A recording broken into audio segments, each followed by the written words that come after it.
brought to you by the Defy Life Podcast Network.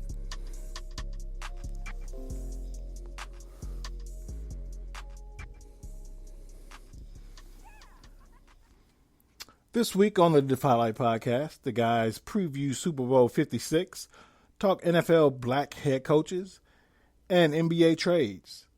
They also answer a listener question and wrap things up with a round of trivia. On to the show.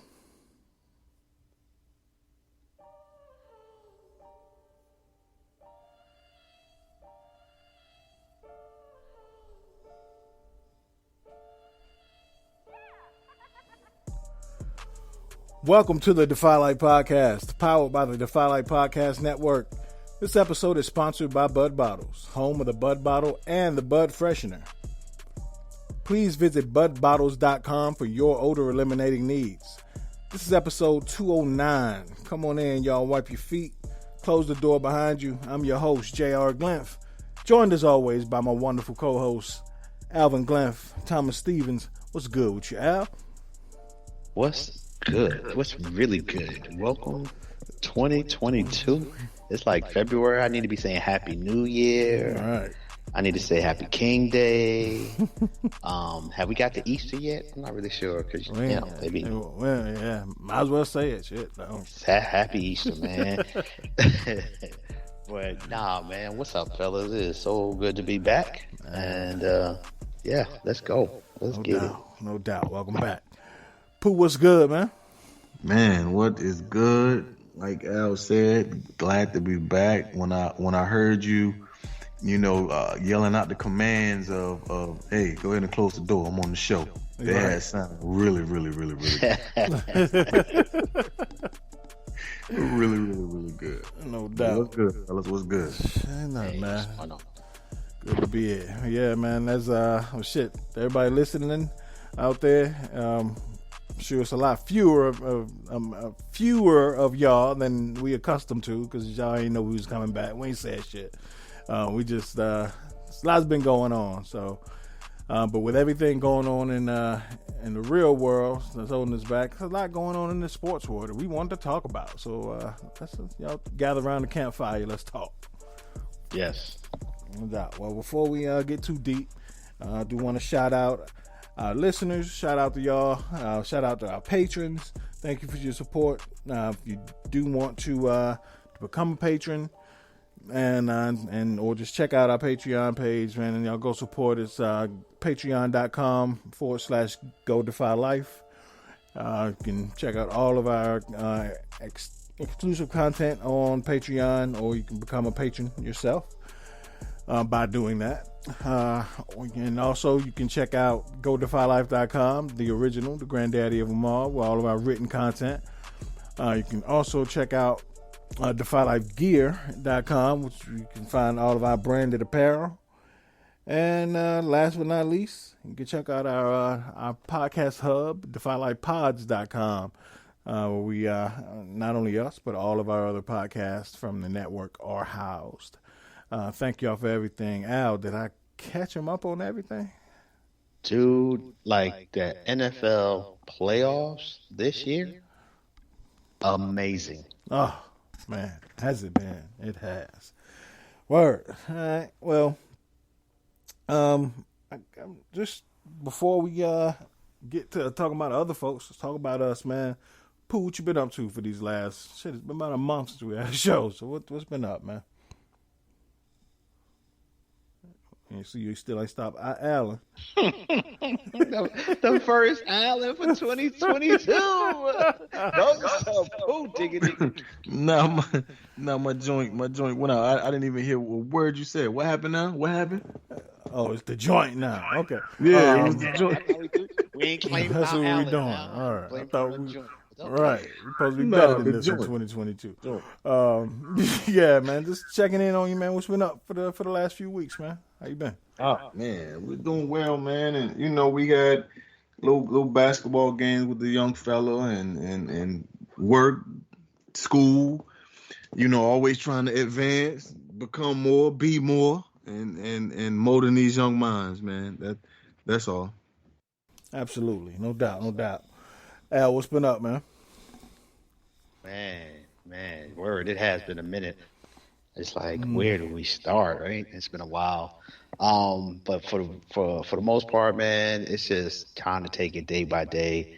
I mean, on the good side, um, left my school district position, took a position with a nonprofit. That happened in January. Excited about that. It's uh, in Atlanta again. I haven't worked downtown in a minute, so looking forward to that. And also, it's commute. It's not a commute as much, so that also is something that was wearing on me. But it was definitely a different experience just to leave one position to another position. First time I've ever done that in my professional career. Wow. So that was, nice. Check that off the box. Still doing first in my middle-aged self. Still doing different things. So it was cool to leave one job positively and go to another one. So that was cool. But then, family, man, just been a lot of family stuff going on, man. Like, cousins, uncles, people in my house have been dealing with some serious stuff. But the good part is we through it. And so, on the majority of those situations, it's people are doing much better or on the road to recovery. So while I have missed the show, and not just this show, I haven't done any podcasting in like 2 months. So while I missed it, because it is a nice little passion project of mine, working out with y'all and the other shows, it has been helpful to not have to focus on that and kind of give my all and energy to other things. So, but like I said, those things for the most part are doing much better, and so it's nice to crank this up again. No doubt, man. Same here, just living life, man. My oldest son, Daniel, got a job. Yeah, so it's real. Watch him, order his own. That's all you do. You're a teenager. All you do is eat up your paycheck. So, or fashion clothes, one or the other. Right. But he's working with one of his friends. Their family owns a Jana King franchise, so they clean up restaurants and office buildings after school. So it's pretty That's cool. what's up. And see him order his own DoorDash and Grubhub. So I'm like, that's cool. Order your own food, son. Yeah, it's your money, right? Do what you want to do. But yeah. So and also, I told him for the first month, he's been at it about a month now. So I said, look, man, for your first month, blow every check. Do what you want to do with it, and then after that, it's time to start some money management. So, proud of him for that. Lincoln's about to start back training for football. He tried out for basketball, didn't make it. I didn't even know he was going to try out. I didn't even know he was, he wanted to. But he made it to the last cut, didn't make it. So that means I got to start training for basketball too. So, but football workouts start in March. So getting ready for that. Everything's good. I start a new position at work on Monday. I've been naming an account executive at work. So, okay. Congratulations. I appreciate it. And all is well. Yeah. So that's enough about that. When you've been gone for so long, you're trying to remember what the hell have I been doing for the last 2 Hello. but all good, man. So we're gonna jump straight into it. Let's talk some NBA. Trade deadline was today. So the big one, of course. James Harden made enough noise, had enough bad body language where he was got himself out of Brooklyn. And Ben Simmons with that was had been the low hanging fruit all season so far. Those dudes got traded for each other today. We look at the I think it was Harden. They got a lot for Harden. They got Harden to Philly for Ben Simmons, Seth Curry, Andre Drummond, and 2 draft picks. 2 first-round draft picks. 2 first round, well, yeah, 2 first-round draft picks. One in 2022, one in 2027. That's a lot for a guy who I call Fat James these days. James Harden, still an MVP history though. He got MVP. He got his credentials. right. He got a lot. Yeah, you're right. He got a lot of credentials. But Al, you first. And the present day of a guy we know called James Harden or Fat James. Is he worth all that? Who won this trade for you? Well, I think it's still kind of early, of course, but for me, I think if I'm Philly and I'm looking at my team as it's been performing without Ben Simmons, and now we're adding Harden, but the only thing we really subtracted is Seth Curry, which he was really having probably his best year in his career. So that was definitely a big deal. I still would give the edge to Philadelphia at this point, only because based on what we have seen of Harden, what we have seen of Ben Simmons last. And I think me personally, I'm hoping to see an improved Ben Simmons. And if that's the case, then I would probably give the edge to Brooklyn to see what it looks like on the court. But based on what we last saw, we saw a player who didn't want to be with the team he was with, at the beginning of this season. And he did have some issues with the management and the lack of support they were showing his way, but that was based on his performance at the end of last season. So, and he hasn't shown to be the most mentally strong athlete. And so I think all that we've heard in terms of him getting some help in that regard, I hope that pays dividends. And I hope he's also put some time in the gym. And if that's the case, I'll probably give the nod.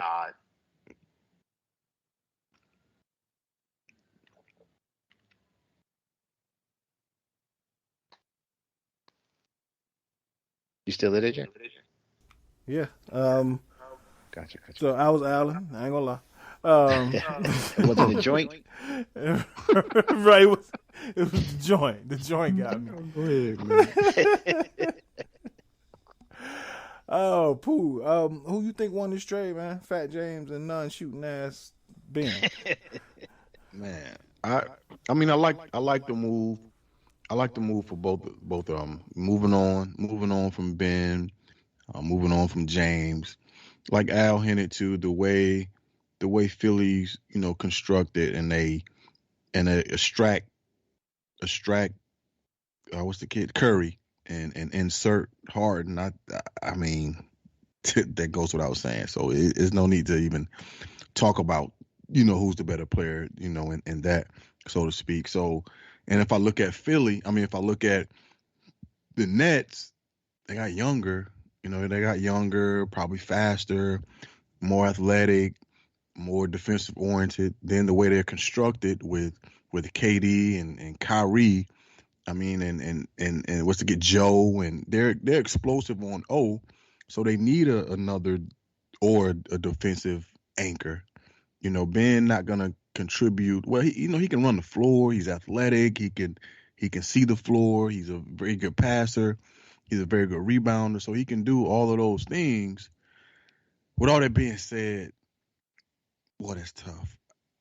As getting younger, I'm gonna go with the Nets, just because they changed their team from in the next 2 years. Now they're looking at the way that the Lakers are looking, as older guys. But now inserting a young Ben, and Kyrie's pretty young, and KD in the middle of the road. So probably I'm gonna give Brooklyn the edge, especially with those 2 first round picks.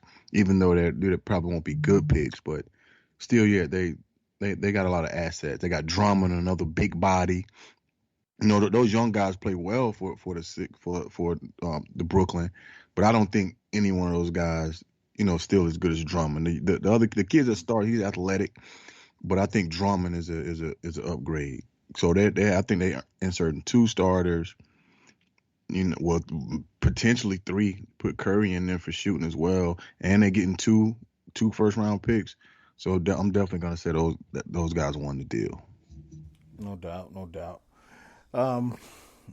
Yeah, I'm just keep it short. 10 o'clock. But yeah, I mean, from my language, you probably know how I feel about James Harden these days.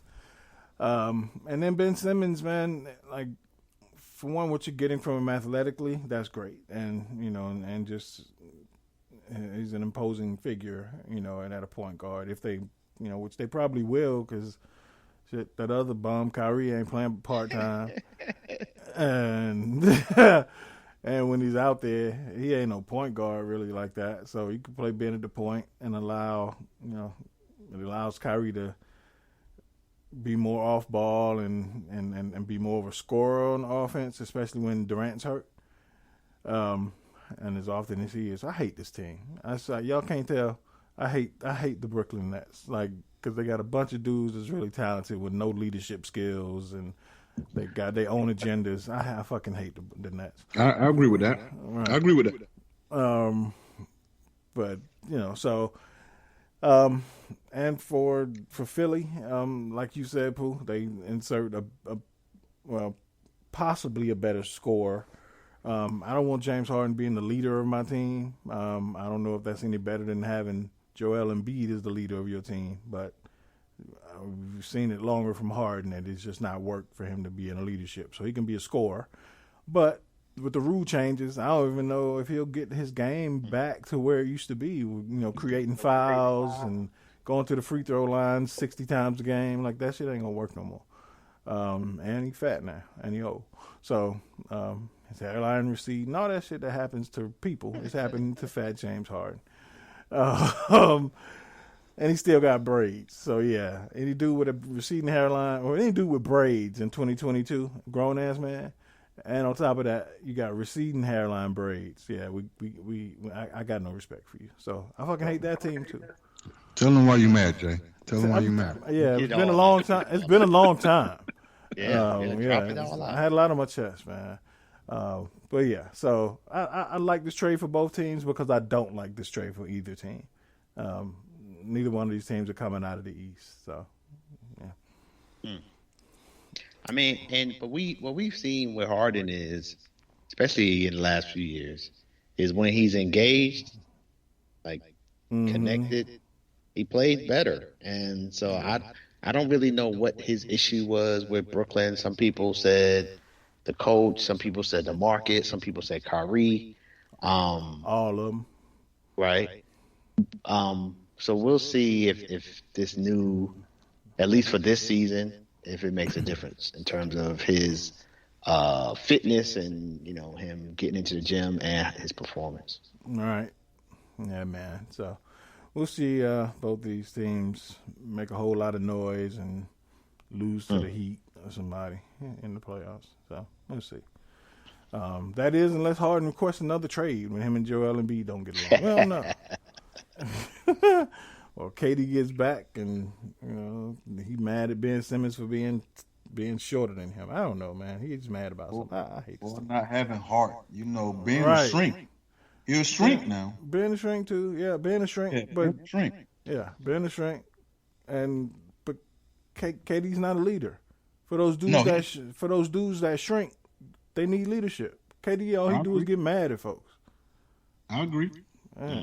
So Brooklyn is the wrong place to shrink. It is. All right. But we've discussed this before. Whatever your leadership skills are, we talked about this with Kobe before, where in his younger days he only knew one way to lead, and that was to beat people down while they were were struggling. He thought he had to beat it into you. And later in his career, when he learned that there's more ways to be a leader. Michael Jordan, same way. He had to learn that. Correct. In present day, LeBron's a leader in a sense that as passive aggressive as he can be off the court, on the court he makes his teammates better. So that's something that KD's never adjusted to. So I'm hoping he already old. I mean, he's already a vet. You know what I'm saying? So I don't know. It just remains to be seen whether he can grow into that kind of leader. And he's had ample opportunity. I'm not sure he ever will. Well, this will be a great opportunity because, a lot of leaders grow, particularly when they are leading, whether it's different styles or different generations. Right. And in this case, Ben is from a different generation where, to your point, you want to have to be a little more empathetic with this guy. Right. And try to get the best out of him. But to just say man up and just, be better. Right. And just, like you said, critique him and call him stupid every time he don't take a layup. Right. Yeah, that's not going to work. Yeah.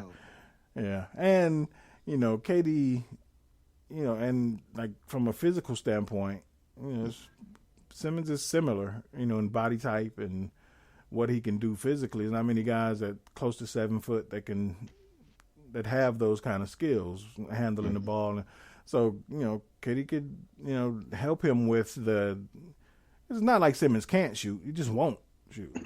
He's not the shooter KD is. So maybe you can get those, hey, follow my style, show up when I show up, do what I do, and maybe he can improve and build his confidence and round out his game. And those are things that can happen. It's just a matter of whether Simmons is willing to and whether KD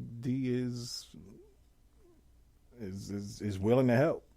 Versus saying, KD was like, to Russell Westbrook when he left OKC, he was like, man, you got it. I'm done with you.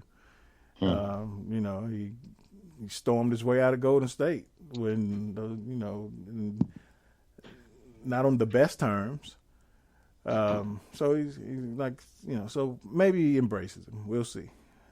But Al, I want to check in with you on one of your former Knicks. Kristaps Porzingis got traded to the Washington Wizards. They would trade him to Washington, who was having a damn good year. When after Bradley Beal breaks his wrist, they let's send Kristaps to Washington. And now they can fade into oblivion with nobody else there to help him. What are your thoughts on Kristaps going to Washington? Well, I like to be acknowledged as the pioneer of Porzingis ain't all of that. Yeah, you did. I remember those. Club. And when he was traded from the Knicks, I was like, get out here, like, be gone. And, I just don't see him as a number one option, number two option, and really not a number three option if you are a contending team. And so, if you can't get along with Luka and the way he plays, that says a lot about, your priorities and your approach to the game and your approach to the team, effort and commitment. And that's kind of what I looked at him when he was with the Knicks. It's like, this dude is all about himself, not about the team. He's also really, really tall and thin and slender, injury prone, and like I don't see a real successful, dominant future for this player. And so the fact that Dallas got rid of him, I think it's addition by subtraction. And I not that big of a Spencer Dinwiddie fan. I think he's okay, but to get from under that Porzingis contract and that player, I think it was a good move. All right. Okay. Pooh, there's a guy that kind of is young guy, Manute Bol's son. Got traded to the Orlando Magic. He's been pining to get those Denver fans where Bo was, wasting away on the bench. There was either, he was so polarizing. Some were saying he doesn't deserve more playing time. But I wanted to ask your opinion on Bo, because where do you sit on that Bo camp? Like, do you think he's a young, talented guy who needs to get more playing time and deserved more playing time, or just a guy who had to take his lumps and earn more playing time? I really think he deserved more, or should get more playing time. To see exactly what he has, because of the small increments we've seen. I've seen him play where he can handle the ball, he can shoot from deep. He can block shots. He's athletic. He just didn't get the time to show what he has and become a button star. So I really think, because he was buried. Of course, the Nuggets were really, really talented at that point in time. I really didn't understand why he wasn't getting any time now with the injury to what's his name, Porter? Is it Porter? Michael Porter? Michael Porter Jr. Yeah, with the injury to him and the injury to Murray, so they lost a few guys, and still, Bo can't get in the lineup because, like I said, you can see the potential. Yeah. And maybe he's just not showing it in practice. I don't know, but I'm glad he's on the team. But the Magic, they have talent as well. But I'm glad he get inserted in the team and just get out there and play, so we can see what he has the second half of the season. Right. Yeah. Alvin Benjamin Glenn, why don't you shoot us some? That's your team, Denver. Why don't you shoot us the email or something? Let us know what's going on out there, because I think the kid he needed some PT, man. So let us know. I'll definitely bring it up and tell him and give us some what his thoughts are. All right. Oh man. Well, like I said, man, trade deadline in the NBA. It's too many moves for us to talk about in one sitting. So. Unless you're a Knicks fan, because they made no moves. Or a Lakers fan, because they made no moves. Or a Bulls fan, because they made no moves. Which they don't need to. Right. Yeah. But yeah, I think everybody expected the Knicks and Lakers to make some kind of move. But nothing happened. So, yeah, they'll both probably be sitting at home during playoff time. If not, pretty soon after it starts. The Bulls go on places. But yeah, so with that being said, man, we just talked about a whole bunch of black folks, except for Chris Stapps. I bet you if we go through and look at, unfortunately, you ain't gonna bet me, if we go through and look at all the head coaches in the NFL, we don't have a long conversation about it. Right. I think we at 3, depending on what's the guy that just got the Dolphins job. McDaniels. McDaniels. Oh man, I felt so bad for him. He was trying to explain to people and not offend people. It was calling. He's mixed. Right. And he was trying to explain his way out of saying, I'm a black man, or I'm not offend the white folks in the room, not offend the black folks who want to, I felt bad for him. He was like, and he was, I guess, calling himself, or he was just saying multicultural or something, wasn't he? What was he saying? Multiracial. Multiracial. Mm-hmm. Yeah, and I was like, man, just. He's just saying, I'm a good person. Right. I just want to be a good man. If you can't handle that part of the conversation, how are you going to be a leader of men in the NFL locker room? Correct. And so this is what, and y'all, let me just finish the introduction to this topic. We are going to discuss the Brian Flores lawsuit, the lack of black head coaches in the NFL. Everything that comes with Brian Flores' lawsuit, because he's absolutely spot on. But yeah, and I'll lead it off this way. I feel so bad for Brian Flores. I'm proud of him for taking that leap and putting his neck out there. However, discrimination is the hardest thing to prove in a lawsuit in a courtroom, because it's hard to gather proof beyond the benefit of the doubt when things happen based on emotion and feeling and behind closed doors, and that system of racism has come because people have gotten so good at hiding it. So it's so tough to prove. But proud of Brian Flores for bringing stuff forward that a lot of people know. Pooh, what do you think about? Well, I'll give you two can speak on whether you agree or disagree whether there is systemic racism in NFL head coach hiring practices. I'm assuming that y'all think there is an issue. But yeah, Pooh, what are your thoughts? I'm ecstatic that he jumped out there and got the lawsuit going. Of course, even with the simple fact of him losing his job, and it definitely goes before him, and it's just the disparity is obvious. It's obvious. It's there. And like I said, I'm ecstatic that he got the ball rolling, and then the other guys are stepping up, saying, "Hey, this is what happened." And Lewis said, "Hey, they called me to interview for the Panthers job, and I just heard on ESPN that they said they was giving the job to Foxy. Like, why would they be calling me down?" So then you see firsthand that, okay, they just calling him down to do that, to say that they exercise the Rooney Rule. That they interviewed, they won guinea pig. So it's definitely there. It's thick, and it's flowing.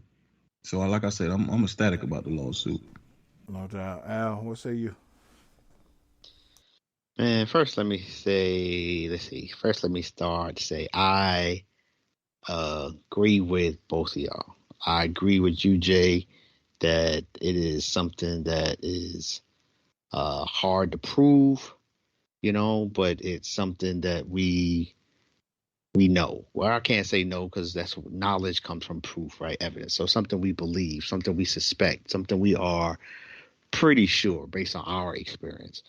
I'm definitely with you too, Pooh, and like it's obvious, I don't understand how people don't see it the way, see these results and then conclude that it is due to systemic racism.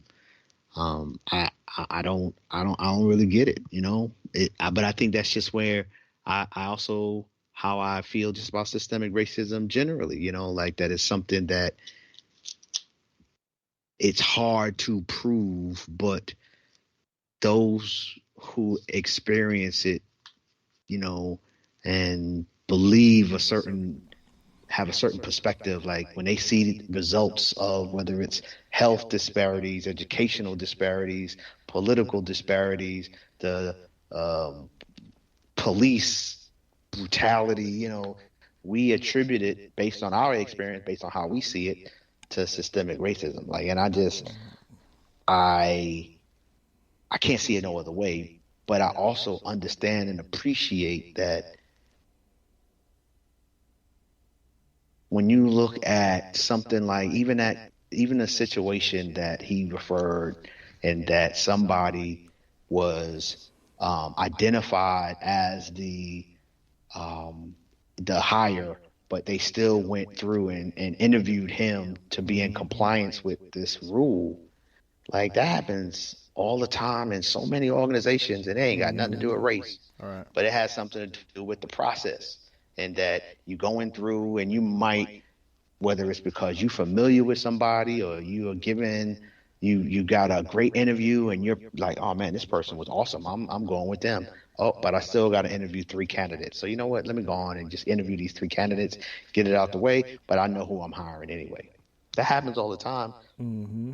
How do you, for certain say in any case, without, just based on what we have been shared, that this was based on his race, and so it's just kind of hard in individual cases to come up with it.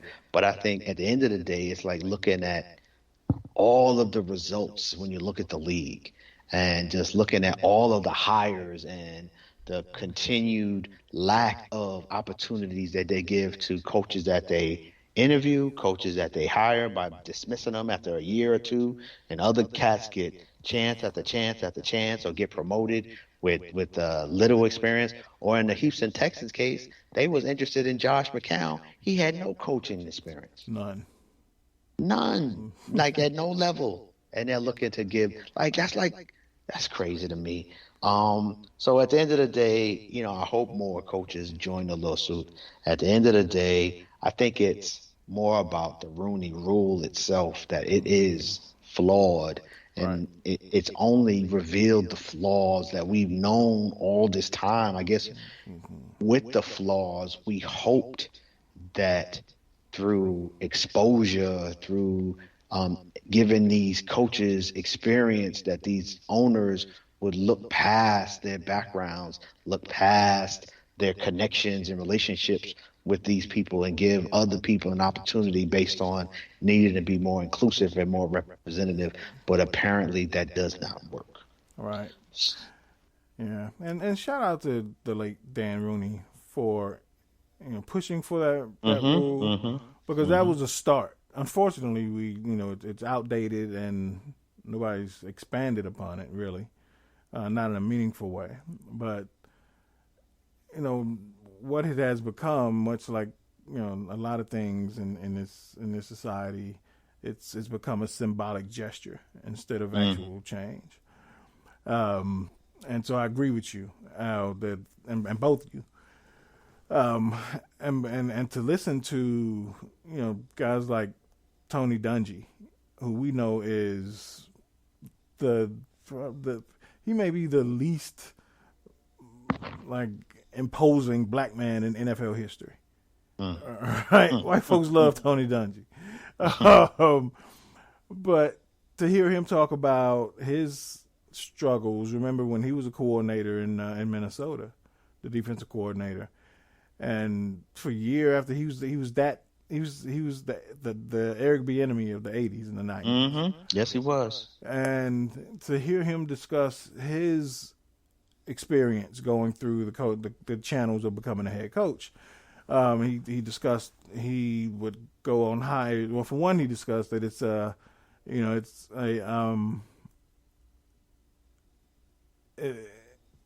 it holds black candidates back when they're successful. They're victims of their own success, because when you're successful during hiring time, where are you? You're in the playoffs. And for somebody for your white counterpart who's not in the playoffs, he's just a hot name, which happens all the time. He's on somebody's coaching tree, or he went to dinner one time with a successful head coach, so his name got, so the white candidate who is not in the playoffs, but he's a hot name, he got all day to sit around and prep for your interview, as opposed to the one black head coach who you have identified as a candidate. He's prepping for a game, so his success is kind of working against him. And then you get to the Tony Dungy, and he said that he heard the same things we hear about Eric Bieniemy. He was not a good interviewer. And he talked about specifically one job he interviewed for, and the coach and the owner asked him, if you got players, how did you motivate your players? And he's like, I've heard that you don't raise your voice a lot, and you're not a big boisterous head coach. And Tony Dungy was like, no, I don't believe in that.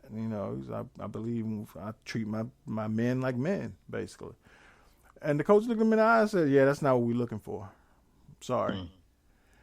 And it got around the league that he just didn't interview well. And finally interviewed with the Bucks. And Malcolm Gladwell's the Glazier, Malcolm Glazier was the owner at the time, and he asked him that same question, and he said, "You know what? I like that. That's how I raise my sons, and that's how I would want my team to be treated." And fast forward,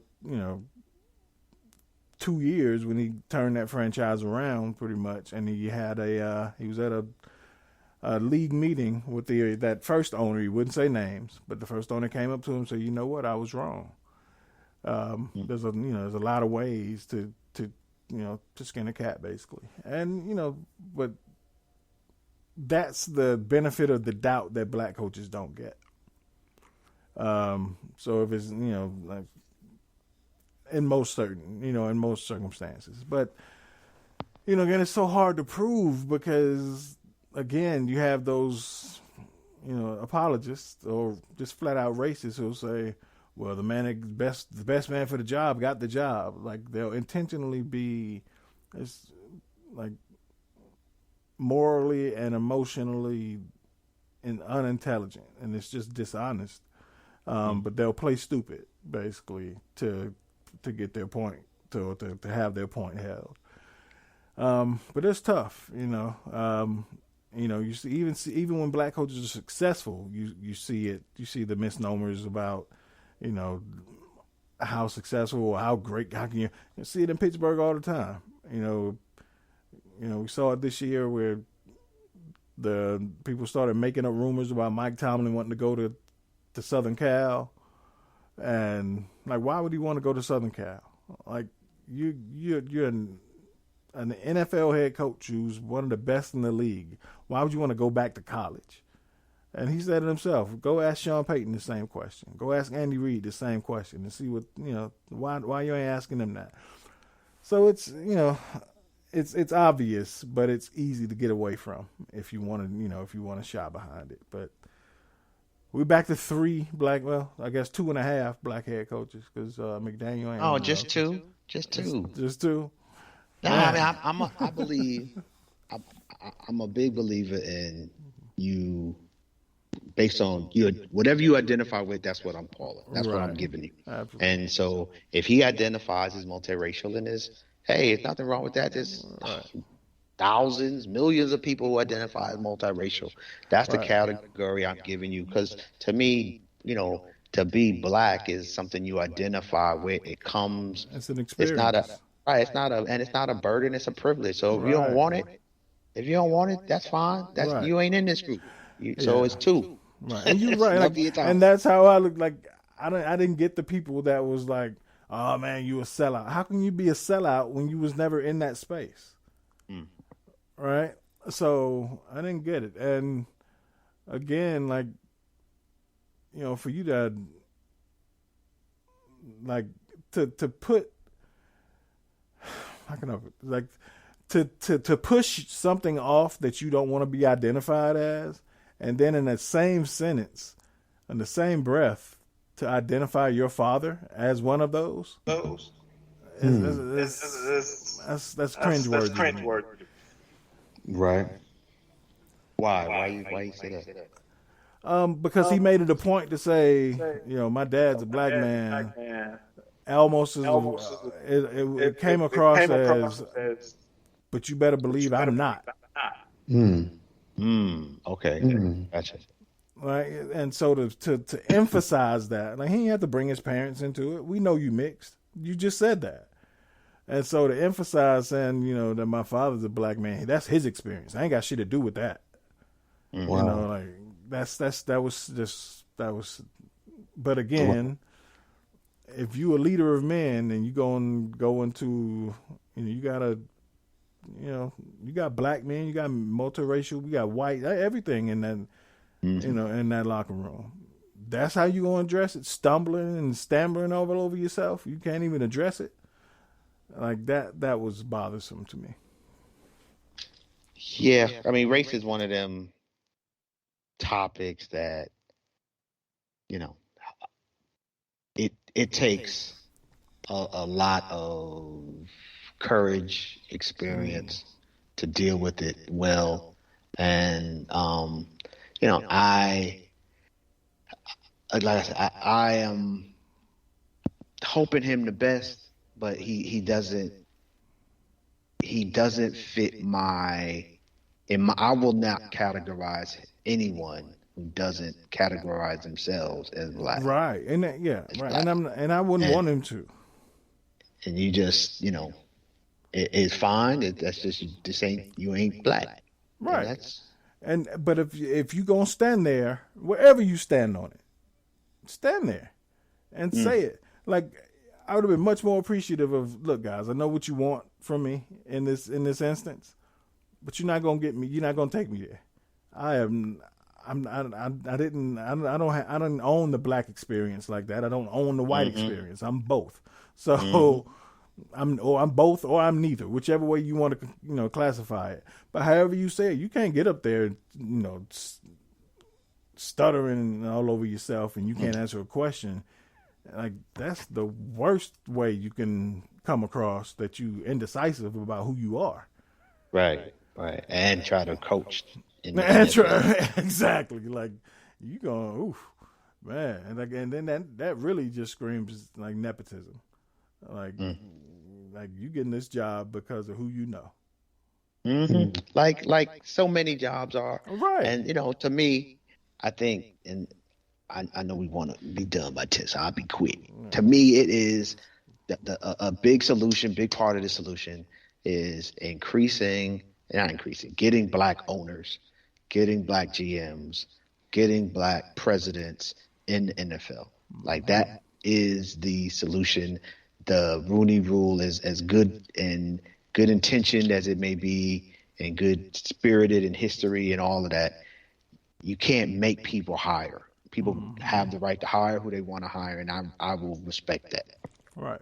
So the changes that I would like to see is getting some black ownership. Absolutely. Yeah. Definitely. Yeah, and it's, I'll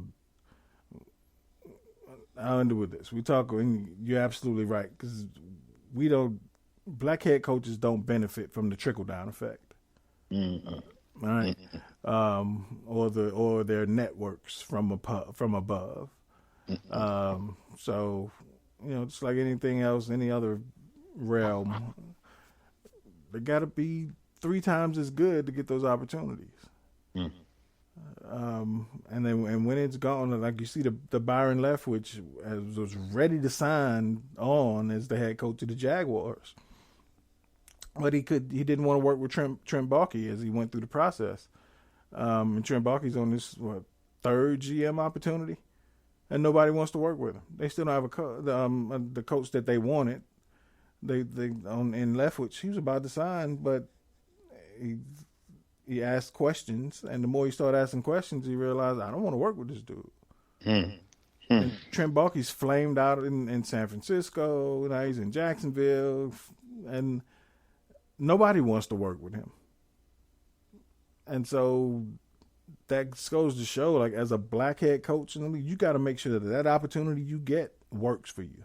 Because if it don't, you're probably not going to get another one. Yeah.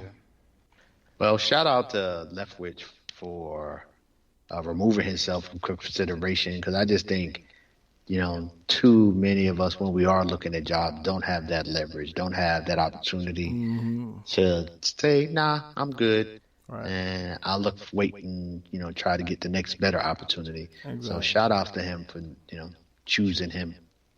Right. And he knows that, I mean, in 3 years, that opportunity will come available again with a different GM. Because Trent Baalke sucks.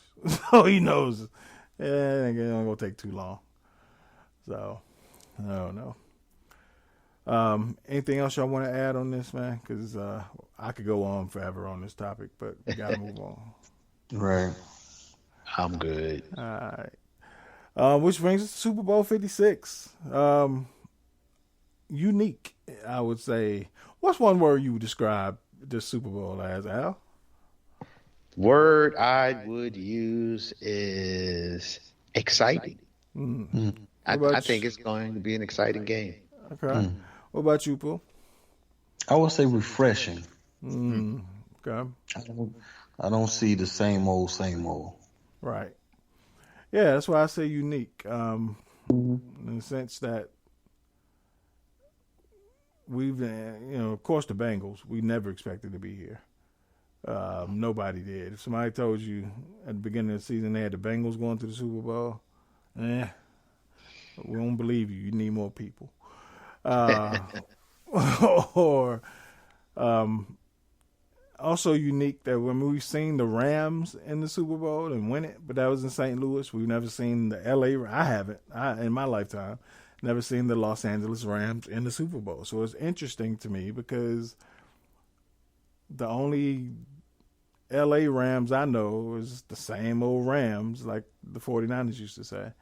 So it's unique. And it's sometimes, like Pooh said, it's refreshing to me to not have a dog in the fight and just enjoy a good game and hope it's an exciting game. But I'm a Steelers fan, so I kind of got to, hope the Bengals get in a wreck on the way. The bus gets in a minor accident on the way to the game. That the Rams pull it out, because I do not want to do. You know how it is. We all, Pooh, you a Bears fan. Al, you a Cowboys fan. We all know. We all got teams in our division who have never won shit, and when they finally do, oh my God, their fans are ridiculous. So I don't want the Bengals to win this game. Pooh, what are your thoughts and who you taking? I don't think it's gonna be close. I'm looking at, if 31-17, 28-17, 35-17, I don't see the Bengals being able to put up a lot of offense. I don't foresee them being able to keep Joe clean at all. And I don't foresee them being able to stop the Rams a lot, to be able to atone for their offensive lineman mistakes. Okay. All right. Al, what say you? I definitely think it's going to be closer than Pooh. When I look at this Super Bowl, when I look at the Bengals, while I'm not a Bengal fan, they definitely have been a fun team to watch and one that's easy to pull for. And the players that they have on their team, from Jamar Chase to even Burrow, just in how they, young boys, successful in college, coming into the league, still successful. Like, to me, I like that. And I like the Rams because there are players on the Rams that I have always just kind of enjoyed as individual players, from Donald to Von Miller to even Jalen Ramsey. So to see them catch a ring would, be happy for, just because I like those players, and it'd be a nice, a milestone in their career. So I think it's a close game, but just to be contrary, I'm going with the upset. And I will call 34-28 Bengals. Wow. Okay. Al, who you got as Super Bowl MVP? I'm gonna go with Joe Mixon. Oh wow. Okay. Pooh, who you got for MVP? Wow. It's gonna be tough. I wanna give a dark horse, but this is, I can't do it. I'm gonna say Cooper Kupp. He's balling. Yeah. I want to say Matthew Stafford. I always give it to a quarterback, though. I'm gonna go with Matthew Stafford. Okay. Cooper Kupp might not have been a bad pick, though. No, he isn't. I just think Cooper's gonna have a really good game, but I also think Odell's gonna have a really good game. Gotcha. So with both of those guys having really good games, Stafford's gonna have to play really, really well. So Yeah. All right. I'm gonna give it to Stafford. Okay. Yeah. I'm gonna go I'm gonna go Rams. Rams. I'll go 27-17, Okay. and I am gonna go out. I'm gonna go Aaron Donald as MVP. I thought about that as well. I don't think they have anything for him. They don't, and I don't think they have anything for Von Miller. I just don't think they have anything for anything. But to their credit, they've been underdogs throughout the playoffs and have, played, the Chiefs. People didn't give them a shot. The Titans, people didn't give them a shot.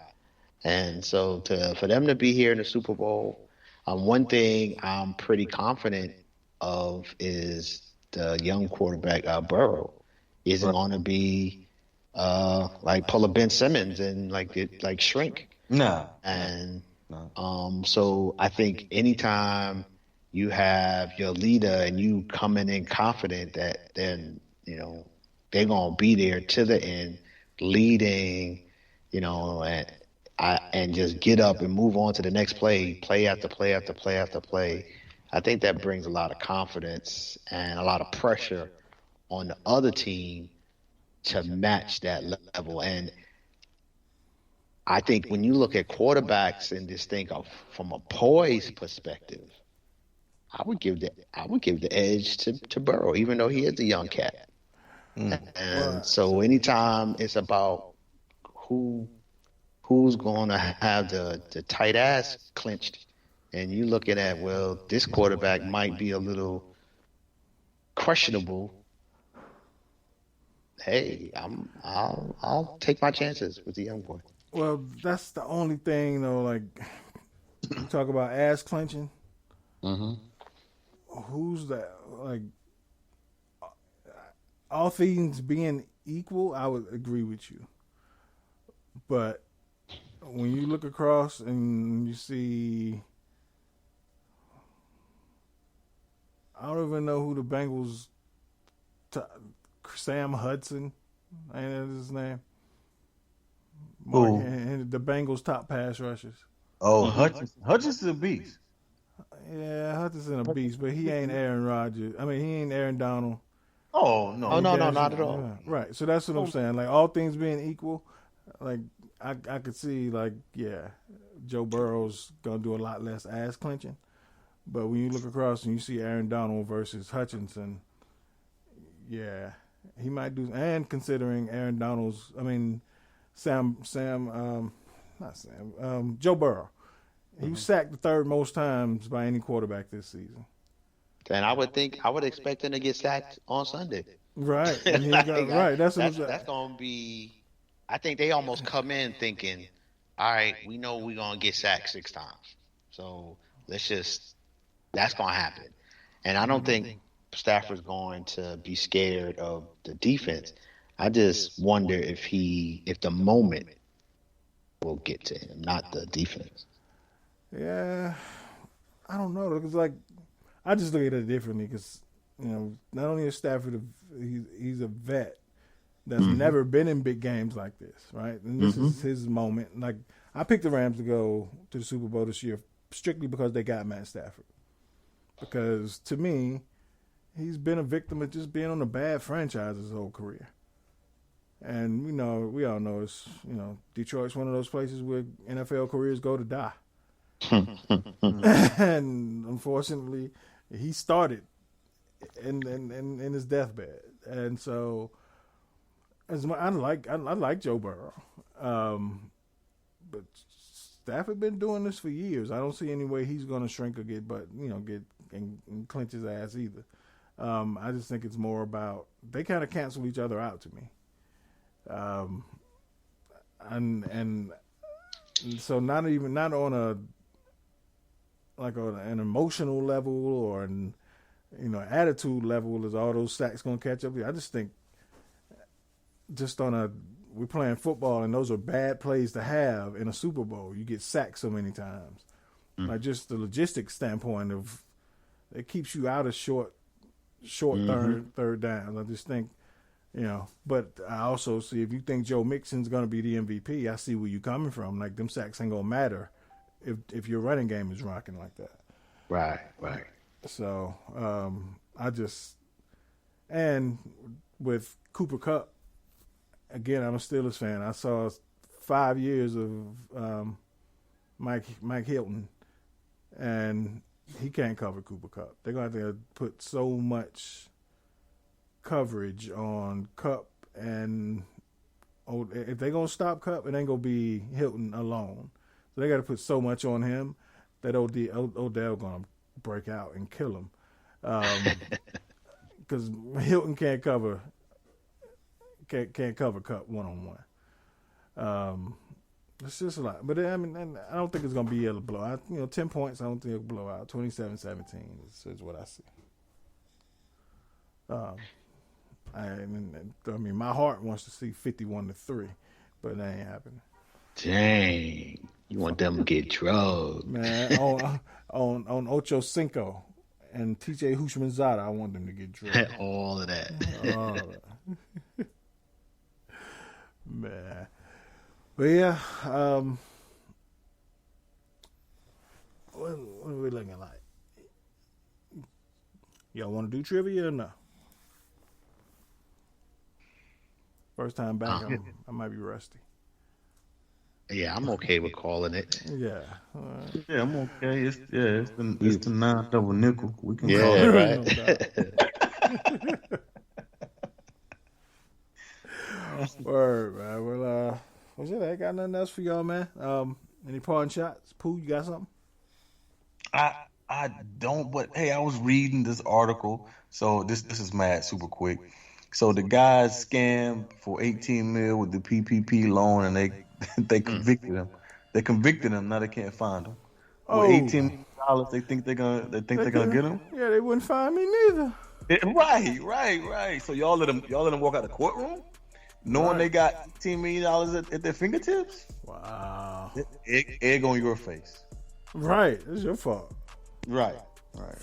As our great former president George W. Bush said, "Fool me once, shame on you. Fool me twice, shit, you won't fool me again." Right. To the second dumbest president. Right. Shout out to George.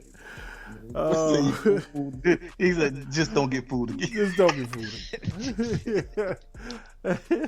That kid that got out there in that water and realized he couldn't swim. Forgot the whole damn saying. Al, what you got for me? Man, I think the only thing I want to shout out is I was listening to the radio and they was talking about a nun, 80-year-old nun, who got caught embezzling $800,000 for gambling debts. Oh, wow. And I'm just like, first of all, what casino, like, who letting the nun get up an $800,000 tab? Like, that right there is like, y'all, shame on you, casino, for letting the nun get that deep. Somebody need to step to her. And then, uniform fool you. Secondly, anybody out there who is a gambler with that type of money and is unlucky like that, yo, holla at me. I can do much better than losing your $800,000. Right. Because I like to put a little nickel or two on a game or two or whatever, and I ain't never lost $800,000. Never. Holla at me, because I'm definitely going into the I can spend your $800,000 better than you business if that's where we at in this world. Should have gave me that money. I would have bet the Bengals to be in the Super Bowl or something. Hello? Come on. I've been winning on the last 2 games with the Bengals. I would have got her out the hole. Just holla at me. Oh, man. Well, damn. Nuns. That's a lot of money, man. Yeah. Jesus. Well, then she got 1 year. She got convicted. Got sentenced to 1 year in jail. Wow. You know you would be doing a lot more than 1 year. Yeah. That's just crazy. For the record. Wow. No crazy for me. I'm gonna throw this listener question to y'all. Because I want to hear what y'all got to say. So, What is, first off, shout out to our listener for sending this in. What we got? Travis from Raleigh, North Carolina. So Travis want to know, what is one thing that humans normally do that you think is weird?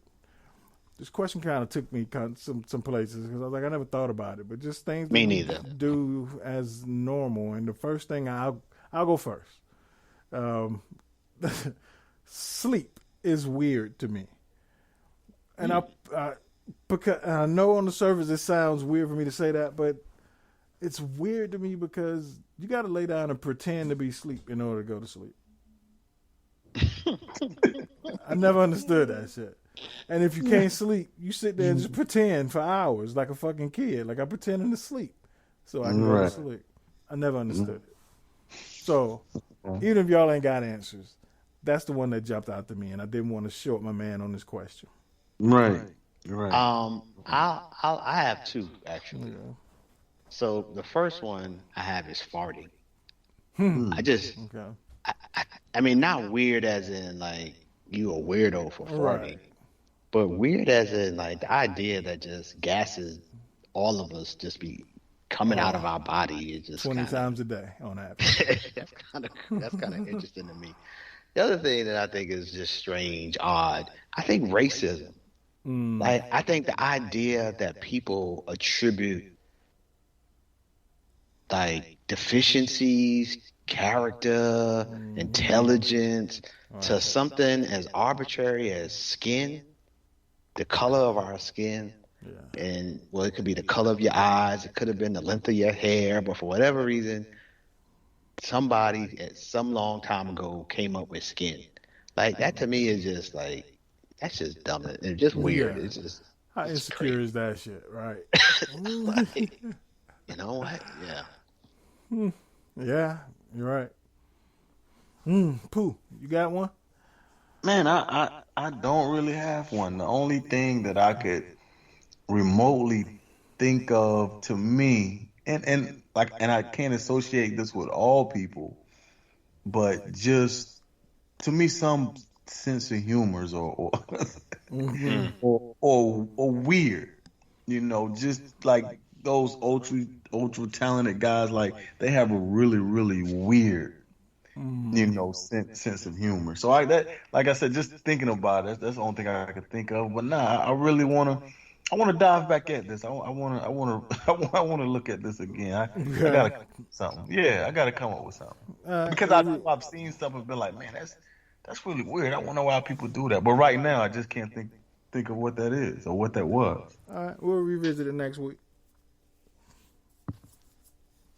No time. Oh, all right, yeah. Well, good show, man. Glad to have y'all back. Yeah. We'll do this again next week. Until then, defy life. Defy life. Defy life. Peace. Peace.